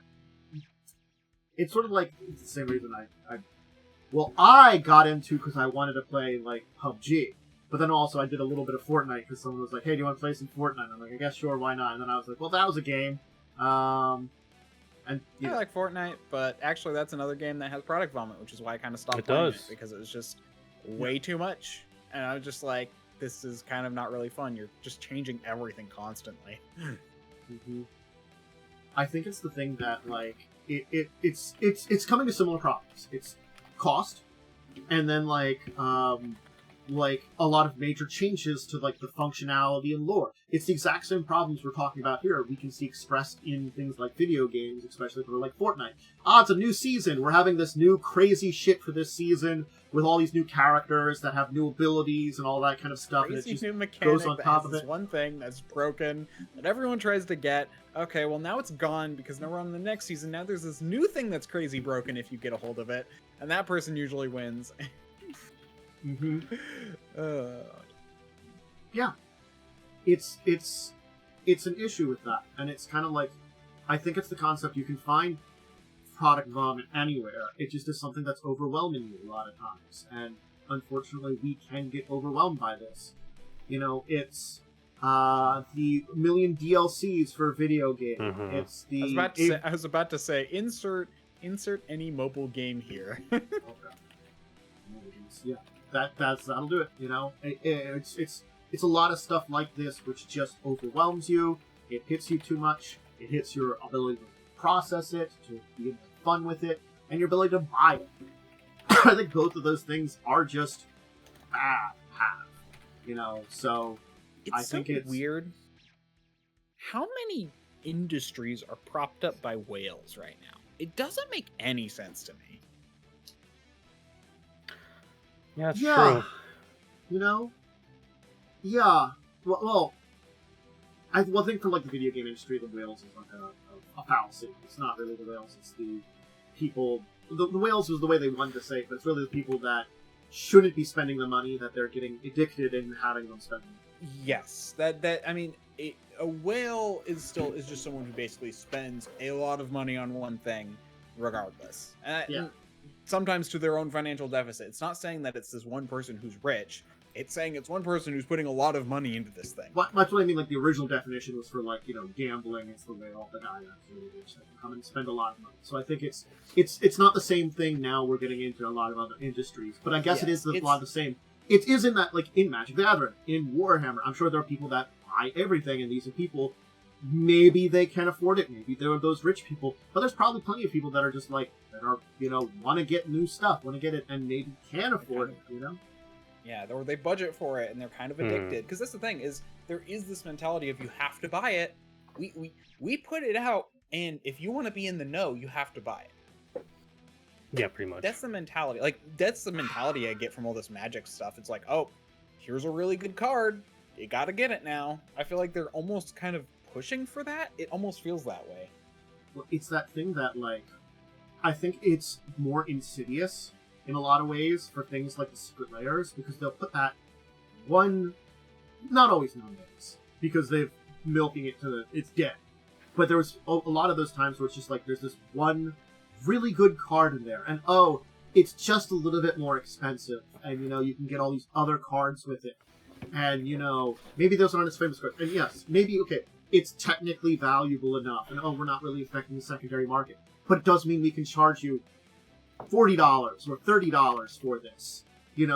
When it's just 4 pieces or 5 pieces of cardboard, which probably costs them a couple of bucks to make.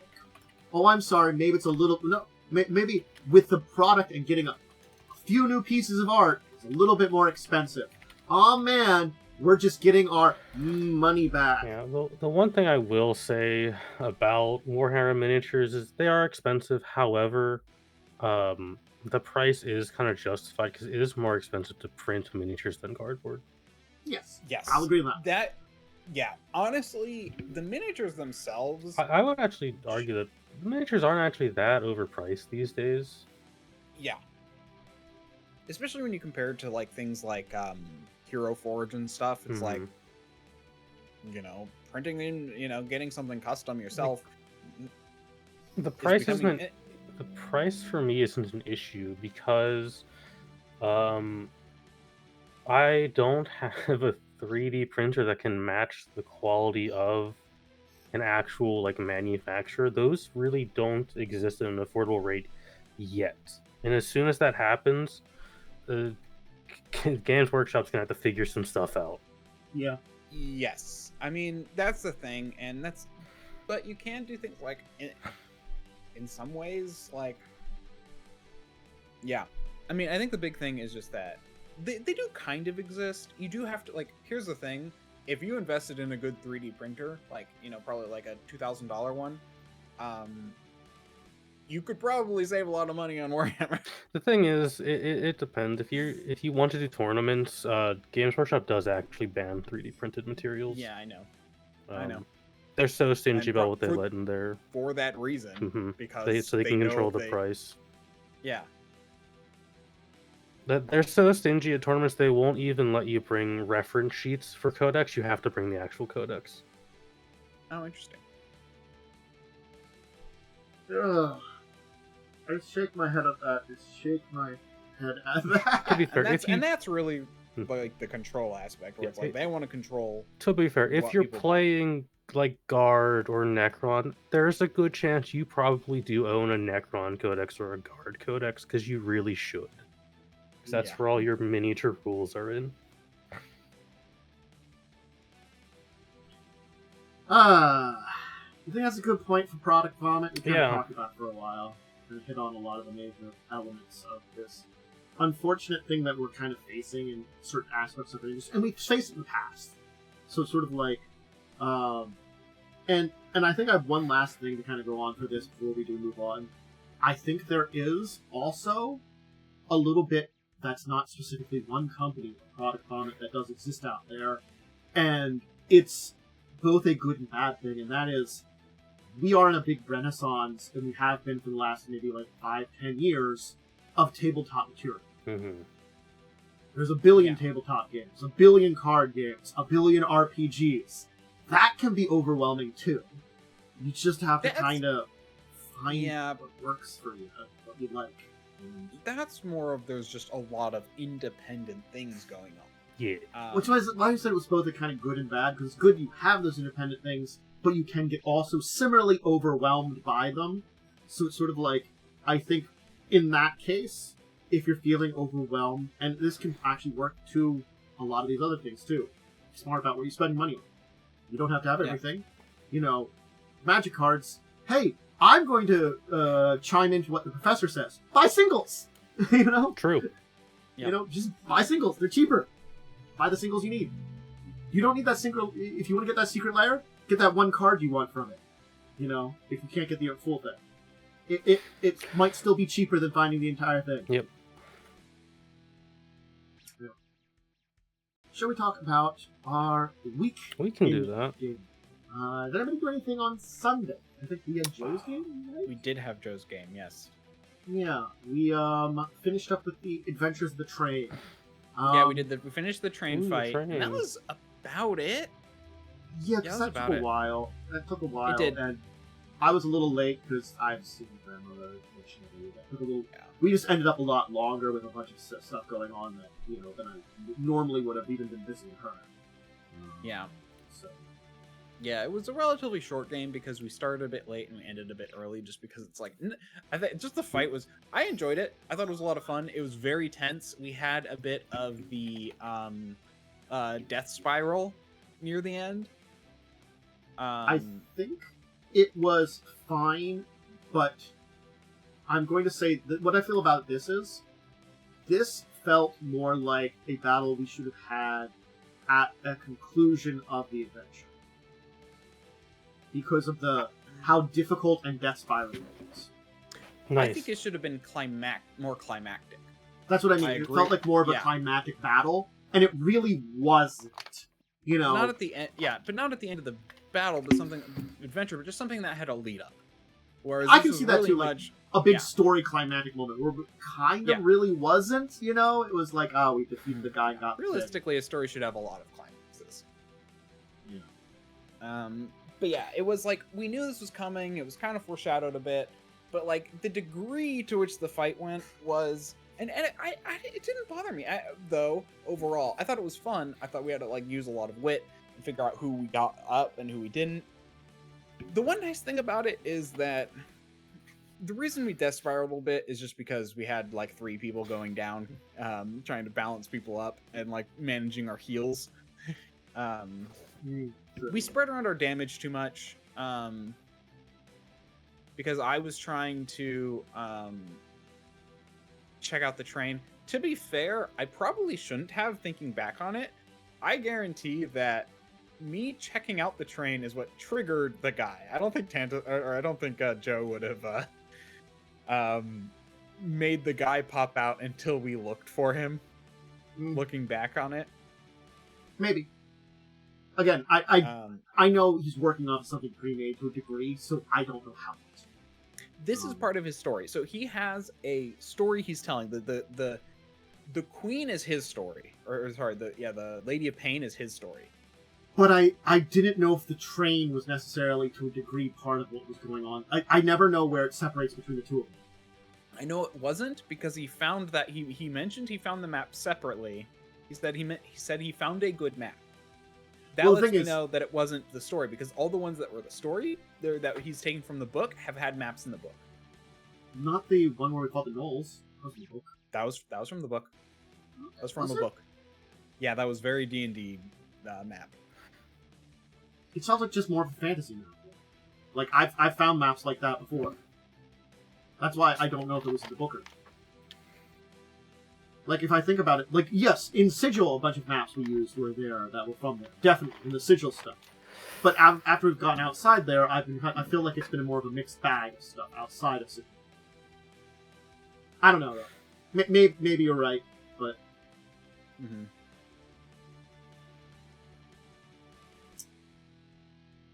I just don't know, because, like,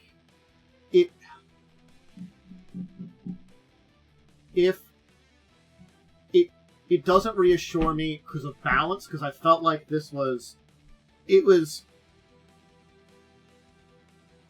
a hair away from being a very bad time, It was, and I would rather not have those kind of situations in an adventure if you don't need to have those situations in an adventure.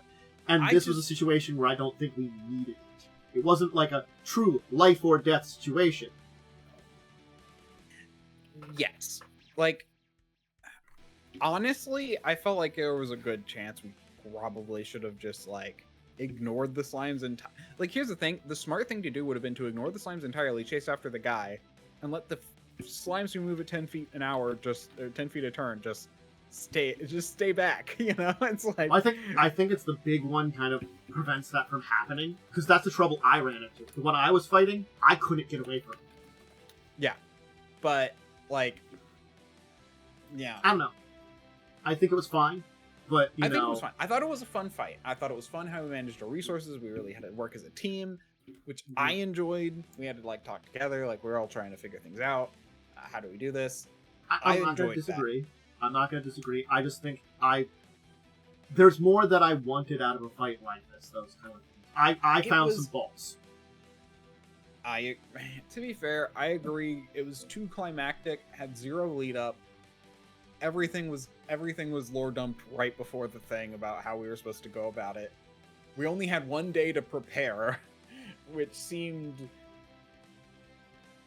annoying. I mean, I knew we were doing this other thing, but I felt like it's like, oh, you need to arrive in another 2 days, so you should probably head back. It's like, okay, we went back. Oh, now you have 1 day, and I'm just like, I feel like we should have like spent more time on this. I felt like we should have finished up everything else and then come back to this and had a little bit more time.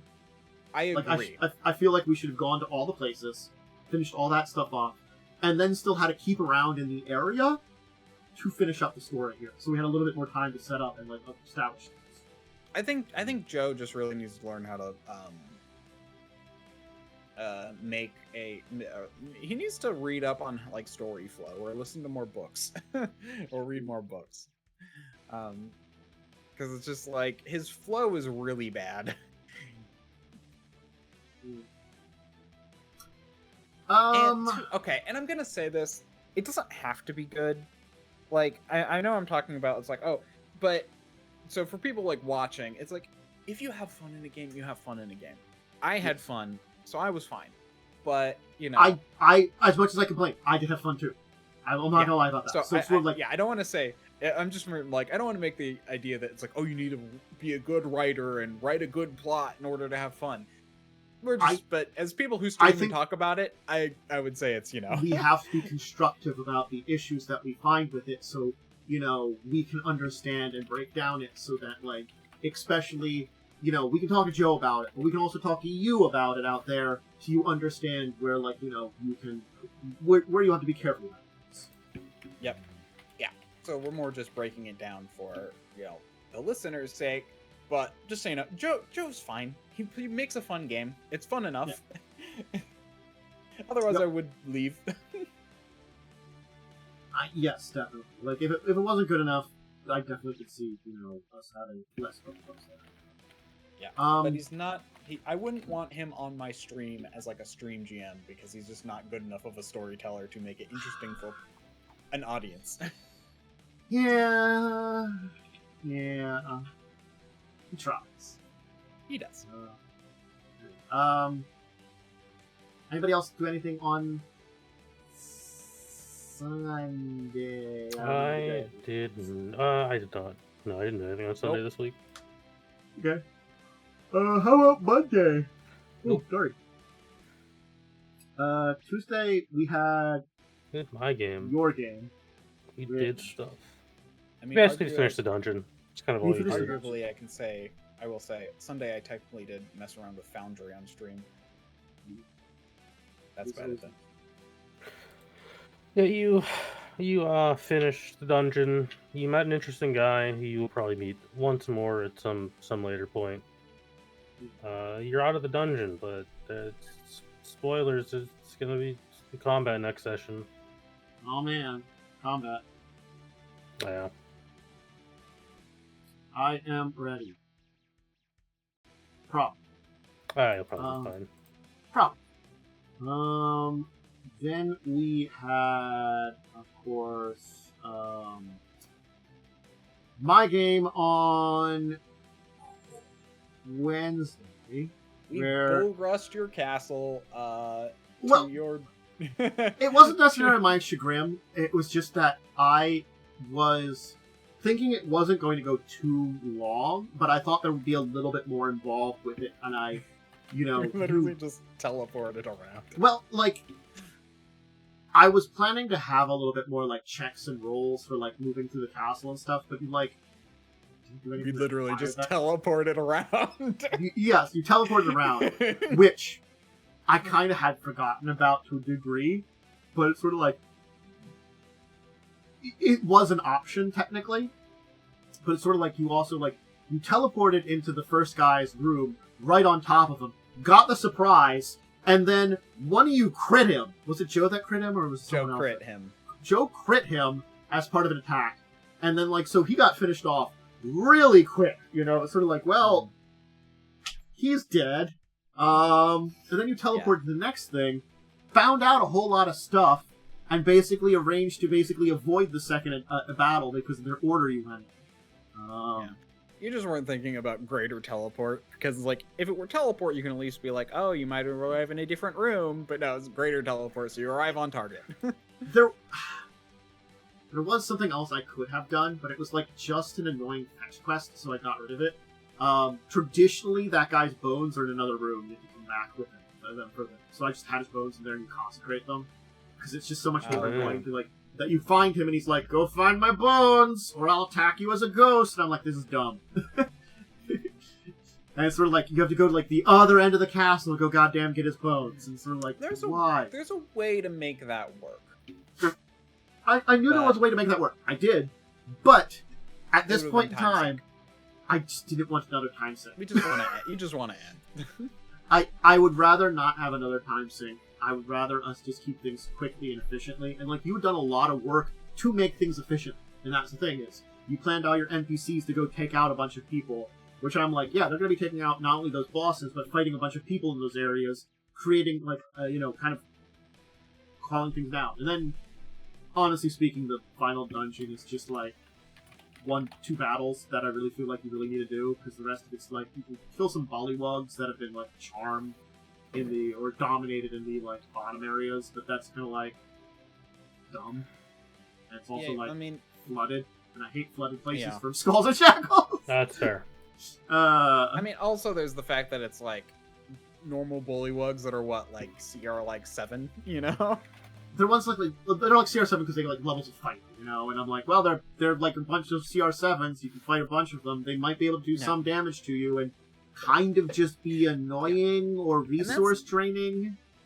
And this is why and now that I remember the word, after we talked about it, I very much prefer bounded accuracy. I really don't like the Pathfinder. Well, I'm level 17, so I have a plus 17 to hit, so someone who's got a plus 5 literally cannot, hit me. Or whatever. I think it's both better and worse in like comparing it to second edition is very hard because second edition is a very different type of way of doing it. But I think second edition is very different, but in first edition, no. That's what I'm saying. Like, they will put CR7 enemies against you for some reason. Yes. I think when you're getting to, like, second edition, they assume you don't need these chuff fights as much because it's sort of like, you're tough enough, and if you do encounter something like that, you take care of it without issue, you know? They balance it out better by making you only will fight things within a CR range of plus or minus 4. Yeah. It's so, kind of it's kind of like assuming that if you're out, if it's too much higher than you, it's just going to murder you. If it's too much lower than you, then if you are getting into a fight with it, you just take care of it. You know, we don't have to roll it out, kind of thing. Which I do also like that too. You don't need to. Yeah. I just like the idea of bounded accuracy because it just puts, in my opinion, a little bit more realism into a game where it's like, yeah, okay, you're much stronger now, but there's still a chance these people are still a threat. That's why I like bounded accuracy. But I think it's fine. I don't know how long next session's going to go. I'm going to put it that way. There's going to be a fight, and after that... But you also did wish a crown and destroy it. I mean, that was a very good use of wish, and you may or may not be being tormented by the spirit of a dead dragon that's infecting all your minds. Joe's problem, not mine. He did choose to clean it up afterwards. Just because it's in a bag of holding doesn't mean it's not going to affect him. Well, it's not even in a bag of holding. It's just in a bag. It's just in a bag. That's why my thing was just throw the bag in a corner and we'll get it on our way out. I don't know. You guys could use some corruption. Probably just not. saying. I apparently have a thing, which I will not remind you of. You get sit on throne. No, Worm's always flanked. No, I'll do that. That I will remember and become a king. It's more the fact that you technically have like a +2 like against me always now. It's not really that big of a deal. At this level, it's not as a big a deal. I will agree. I know. Yeah. The So thing's part of me's gonna like, hit you. It was gonna hit you anyways. Yeah. although part of me wants to say, can we make that have like a duration? Because it's literally infinite duration. There might be a way to undo it. I but- wish spells can undo it. Yeah, probably. That's a Fucking good miracle. point. Mhm. That's a good point. I'll just pay you to wish it for me. Wish it away for me. Wish away my horrible curse that brought upon by dealing with powers of the Infinite and Spirit Realm. That's kind of what you were doing, though. It's sort of like, well, the Realm of the Dead with, like, you know, the thousands of people that have caused her death, we're going to power this into this one deck of Realm power of the Dead cards. decided you gotta get buried, apparently. Well, the Dead are also, like, probably... That didn't bother I me. feel like the Dead are angry and vengeful, so it's sort of like they can only be so, like, Oh, pleasant. it's a vengeful marriage. Yeah. Yeah, that's true. Well, that's a Toxic Anyway. relationship. So yeah, well, I don't know if it'll be 1 or 2 sessions. I think it'll depend on how big the battle will go. Which, yes, I think that's the best way I can say. Yes. Anybody do anything on Thursday? I did not. Nope. How about Friday? Nope. Quiet rest of the week, which is fine. Yeah, technically today I started making a character for a potential future 2E game that you might run. hmm. I am going to have way too much fun with this. I am going to tell you, I think, I've been trying to think about, because I've got 2 games in mind. I think the one I'm going to run is going to be a little shorter. I would call it, basically, I'm going to call it 5 chapters, but what do I mean by that is, most of these adventure paths are, each book is 3 chapters, so this was like 18 chapters. I'm planning for something that may be like 4 or 5 chapters now. Yeah, one of the shorter ones. I'm not doing an adventure path for the next one. Oh, okay. You're just doing I an was- adventure. I'm going to do adventure, that many chapters. Right. That There makes sense. was the anthology thing, the more anthology thing when I like do that kind of thing. That one will probably be more structured after like adventure path kind of stuff. But, we kind of like do that. So I think I was originally thinking about doing both 2nd edition games like right away, but I'm like, it's the same kind of system, so maybe I'll do one at a time and put something else maybe in there. I figure out what I'm going to do. Something else. Kind of fishing around. Basically, I'm going to be making a tiny ferret awakened animal. It's an interesting concept that may or may not work with the setting. I will tell you that. That's fair. I do have another one, which is a large minotaur, swashbuckler. Mhm. But we'll have to see. yeah, it kind of depends. Actually, something I thought would be hilarious, depending on if you would allow it, would be if I were to literally be someone's familiar. Like a familiar that got awakened for someone else in the party. That's If an I could work interesting that out with story someone. point for certain things. That would be. Well, I do feel like I wanted to do like the character creation as a stream kind of thing, you know. Yeah. when we actually No. started, so. There's a reason I'm making 4 different versions of this character. I'm actually doing this honestly more just to get more familiar with making these characters than stuff, sense. so I can help out in situations like this. Yeah. I don't care. I might just completely decide to do something else, but that's my premise. I- Is I had this idea and I was like, You got a couple ideas that are interesting ideas. You just figure out which one you want to. Yep. You might find. All right. I guess that's there was kind an of. idea for how many summons and familiars and companions can I have? A witch with the Beastmaster archetype, plus with Cackle you can summon up to 2 creatures. Trying to be the master summoner when the master summoner doesn't exist anymore. I can see where you're going with this one. Because Cackle is the only way to sustain without doing an action that I've found, meaning it's the only way to summon a 2nd creature because it takes 3 actions to summon. Ooh. Because otherwise, if you don't sustain your previous summon, it goes away. So you have to Cackle, which is a free action sustain, costs a focus point, but it's a free action sustain. And then you can do a 3 action for another summon. And then you can spend your next action, you can spend 2 actions sustaining for the 2 different spells. All right. And then you can command an animal with your last action. So you can literally be commanding 3 things at once. Interesting. Well, I think we'll leave it there for today. I think that was a lot of interesting adventures and discussions and stuff like that, and I hope you enjoyed joining us this week. We definitely dove into some interesting stuff in comments. I guess, anybody have any shout-outs? Momo, you got anything? I got a shout-out that's dumb. I wanna just ingrain you two with the meme culture of Warhammer real fast. I mentioned our good boy Robute Gilliman, the most important man in the universe. Let me tell you some of his nicknames real fast. One, the Avenging Bean Counter.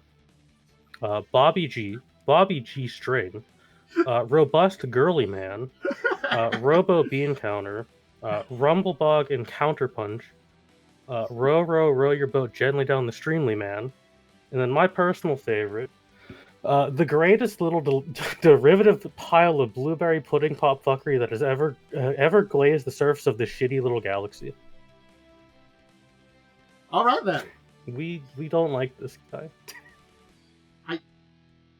It's one of those things. It's just by learning about some things about Rabutin and he's cool. He's just everywhere. Because him and is it Lionel Johnson that are the two remaining Primarchs that are left? Yeah, I think Lionel Johnson is back now. Yeah.